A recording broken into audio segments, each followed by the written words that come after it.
Very good morning students. Welcome to our 13th lecture of Econ 353, that is agriculture marketing, trade and prices. In last lecture we have seen our topic, that is market integration. What is market integration, or which activities involved in market integration, then types of market integration.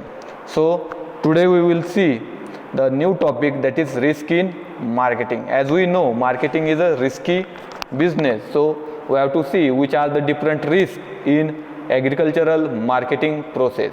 So what is meant by risk?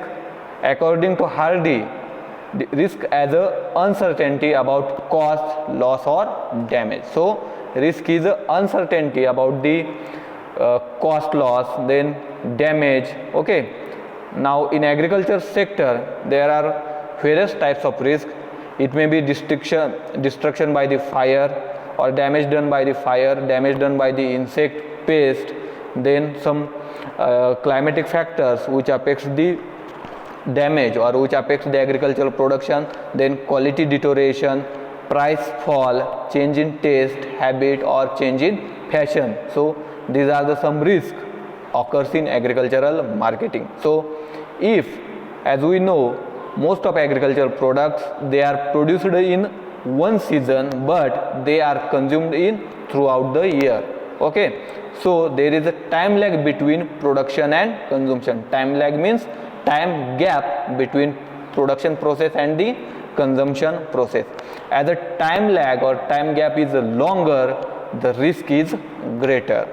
Okay, most of risk is taken by the market middleman in marketing process, because they have a capacity to bear it. Okay, so because they are the handling the agricultural products, they are the keeping the stock in a hope of in a future they will get the higher price, but that is a risk. Okay, whenever risk is greater and varied, the margin taken by the risk bearer is higher. Means where we take the risk, their margin will be higher and vice versa. Now we have to see the different types in marketing process. Okay, first risk, physical risk, then price risk, and third one is institutional risk. We will see one by one. So first is physical risk. So such type of risk includes loss in quality or quantity of the product during marketing process. It may be due to fire, flood, earthquake, means any natural calamities, then due to rodents, insect pests, then fungus, then excessive moisture or excessive temperature, then careless handling by the middlemen or careless handling by the hamals or the laborers, then unscientific storage. Some farmers, they don't have a scientific storage structure, so there is also risk, there is also physical risk. Then improper packaging. So these are the some physical risks which are occurred in agricultural marketing process. Now next is price risk. As we know, in market, yearly, weekly, monthly or even in a same day, price fluctuates. Price fluctuates means it either moves upward or downward. The prices of agriculture products fluctuates not only from year to year but also from month to month, week to week, day to day, or even in a single day also it changes. Changes in price are upward or downward. Okay, price variation cannot be ruled out because it depends on demand and supply of that particular product, which is continuously changing. So we cannot control the price fluctuation. If prices decreases, it causes loss to the farmer or producer or trader who is keeping the stock of that particular produce. So this is about the price risk in agricultural products or agricultural marketing. Now last type, that is institutional risk. Such type of risk arises because of change in the government's policy. Sometimes government changes, they change also their policy about the marketing. Okay, government policies regarding tariffs, tax laws, in the movement of restrictions, means in movement restrictions, means in transportation restrictions, statutory price controls and imposition of levies. These are the some risks which we have seen, that is physical risk, price risk and institutional risk occurred in agricultural marketing process.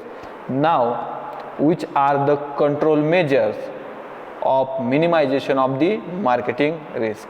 So first one is how we can avoid the reduction in physical losses.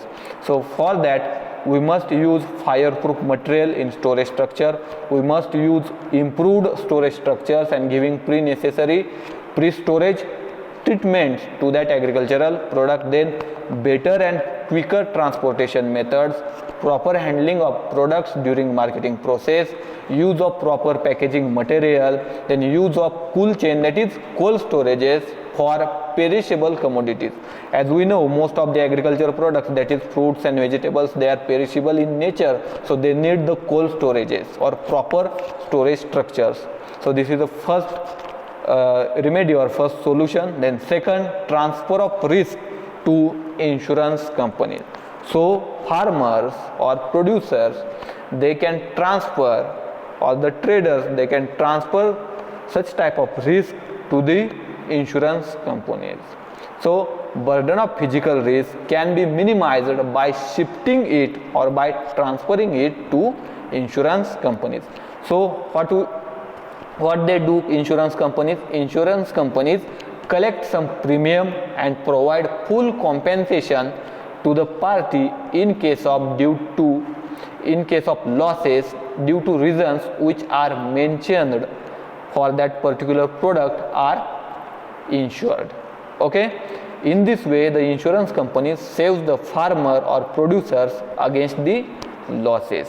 It may be physical losses or financial losses. Okay, the government of India through Agricultural Insurance Corporation, that is AIC, is implementing a massive agricultural insurance programs for the farmers. Okay, through that we can minimize the price risk or physical loss risk through insurance.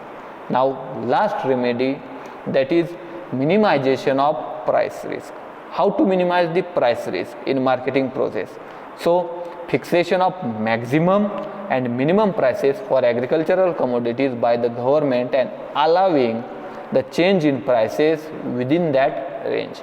This is the first remedy. Second, making arrangement for transfer of accurate and scientific price information, that is market information plays a vital role in a price risk, okay, to all the sectors of society over a space and time. As we know, producers or farmers from rural area, they don't know the actual price fluctuation, or they don't know the actual or accurate market information. So government should provide accurate market information to the farmer over a space and over a time. Provide market information regarding demand, supply, export and import of that agricultural products. Then effective system of advertisement may reduce the price uncertainty. And last one, operation of speculation and hedging. It also minimizes the price risk in marketing process. So regarding speculation and hedging, we will see in our next lecture. So thank you.